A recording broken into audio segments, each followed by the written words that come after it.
So what up, DBZ fans? Shakedown 2012 here with another DB Xenoverse gameplay. And if you watch this video closely, you'll see that my skills are getting better. And I think this is the match that really did it for me. Where we are fighting within the Frieza saga. And you had to fight a lot of his henchmen. And you know, this is the part in the storyline where Vegeta is looking for the Dragon Balls on planet Namek. And at this point in time, they make you fight so many characters that you just, you know, kind of forces you to get better at the game. And so you'll see my skills starting to develop here. At no time am I going to tell you that I'm good at this game. In fact, I never claim to be good at any game. I just claim to really have a lot of fun. And hopefully I can share my fun experiences with you guys. Pretty soon I'll get a chance to fight the Ginyu Force. And if you guys follow the storyline, that is Frieza's hired hitmen. And if you're paying attention, you can see that I've teamed up with Cell and Raccoon in this little mission here, which is something you can do in this game. It's, you know, it's not necessarily deviating away from the storyline because you're kind of a time traveler, you know, going back and trying to correct time. So you're able to bring forces with you, you know, that otherwise weren't, you know, part of the original storyline. So if I wanted to, I could have brought Piccolo here, or I could have brought even Frieza if he's unlocked. Here's a question for you guys. Who was your favorite character in the Ginyu Force? I mean, I'll just go ahead and tell you guys mine and what I thought of all the other characters. Me personally, I thought Birder was the best in the Ginyu Force. Just the overall art aspect of that character and the mindset behind him. I just like characters like that in general.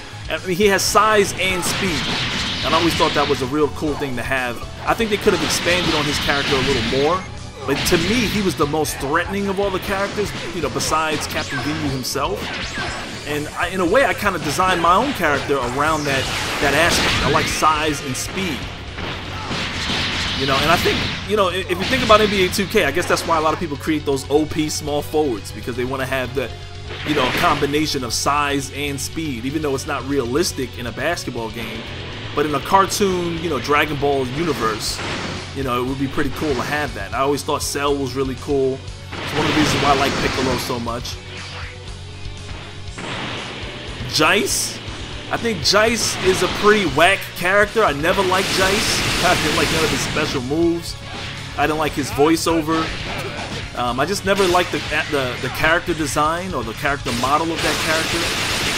I just never really liked Jace. I think some people do like him, but he doesn't look good. You know, I thought that he could have expanded on, you know, maybe the features of his face, since he had that red skin. Maybe they could have gave him, I don't know, maybe a different type of look.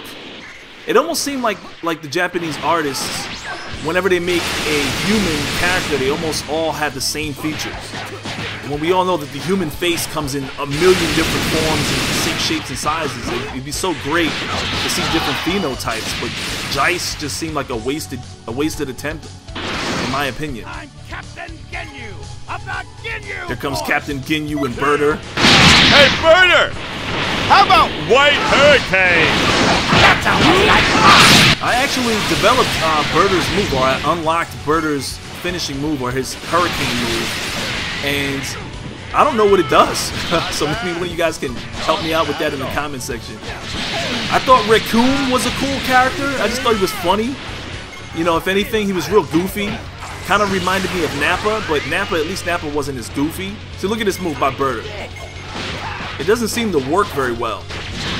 He never caught me with it. But a lot of Birder's moves, his actual power attack moves, his hand-to-hand combat or combos are really useful in this game. And I actually created a preset which gives me a lot of hand-to-hand combat moves, and you know, that's definitely one of my favorite moves to have in the game, is a lot of Birder's moves. In fact, if you use one of his Z swords, which are basically like an attribute, well, I want to say kind of like a perk.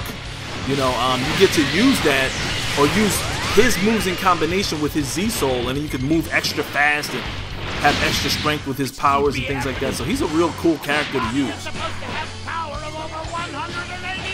If you guys remember, Raccoon, he got taken out by Goku with one elbow to the chest. One punch. you know, essentially. So Raccoon really, I just thought he was a silly character. I didn't really like him that much. Just funny to look at, like a giant punching bag. In fact, when I do play this game, I tend to like to fight against him, even though he does put in work. And then there's Zarbon. You guys remember Zarbon? That's another wild character. Right here is the offline parallel quests, where I can go back and fight some of my previous missions, and you can see I can have, if I have some bad grades, I can go back and do those missions and get higher grades. And I think the highest grade you can get is a Z. Beyond, just below that is an S, and I think below that is an A. What a bother! Gordo, you take care of them. And quick shout out to those guys that did the DBZ Abridged series. You know, that's actually where I really liked, where I started to like Raccoon, was the Dragon Ball Z Abridged, the comedy version, or the spoof version that those guys put out on YouTube. You know, that was really funny to see Raccoon there. But Zarbon was another one of those questionable characters. You know, you couldn't really tell what he was. What are And, you doing? you know, me personally, I always thought that some of the anime artists were trying to appeal to a gay or homosexual community. But every now and then, you see these like young female characters that almost deliberately seem like they're aimed at pedophiles. So I'm always, questioning Japanese anime and their artists. One of you guys asked me in a previous video, what's my favorite anime right now? I don't watch a whole lot of anime as it stands right now, but I did grow up watching a ton of it. I can name a few, like Ninja Scroll. Ninja Scroll is one of my favorite ones. And of course, I watched like the Street Fighter V series, I think is what it was. And I can name a whole bunch of other animes that I've been into over the years, and even recently. But I don't watch a lot of anime on a regular basis right now. And a lot of it has to do with me having a daughter, you know. Some of the characters are looking kind of strange, and also I just want to see more ethnic, diversity in anime cartoons in general. So I get kind of turned off when I don't see that. Right here, we get a chance to fight one of the time patrollers or whatever. And it's pretty cool because whenever you beat one of these guys, they give you like an item or a move or a special skill or something like that. So you gotta look for these guys. This game does have somewhat of an open world aspect to it, so you gotta kind of look for materials and find things on the stages that you're on. But the great thing is you can always go back and repeat the levels, but you won't always find these time guys around, so you take advantage of them when you see them. That's one of my new combos. You'll see me, using that a lot now that I've learned how to do it. I'll prove that to you. Niggles Burner. Here I go. Captain Ginyu. Captain Ginyu was another dope character in my opinion. I thought he was dope fighting-wise, like his skill and his abilities. But he looked like a demon from hell, more than an alien from some distant planet. So I didn't like the art direction from him, but he's another character that has that size and speed that I like. Look at Berter giving me those hands right there, putting them hands on me. And as you can see, I'm using the Gallic gun that I got from Vegeta, using him as a master. Right there, I used one of my capsules to refill my energy. And so there's other aspects to the game too, in terms of balancing your wins and your losses. You can somewhat save yourself from defeat by using capsules at the right time. You can also save your teammates. Keep it up. I thought Goldo was a horrible character, pretty stupid character. Here goes Captain Ginyu, for those of you guys that don't watch the series. And if you can see, I'm teamed up with Frieza. To show my true power. Yeah, I thought Goldo was a terrible character. He was a terrible character with an awesome power. But I thought for sure he was gonna kill Gohan and Krillin until Vegeta, severed his head and saved their lives. And even though Vegeta played that off in the real cartoon in the series, he played it off like he didn't need to save them, and that was all part of the strategy. I thought his character was full of crap, because I knew Vegeta had to save them.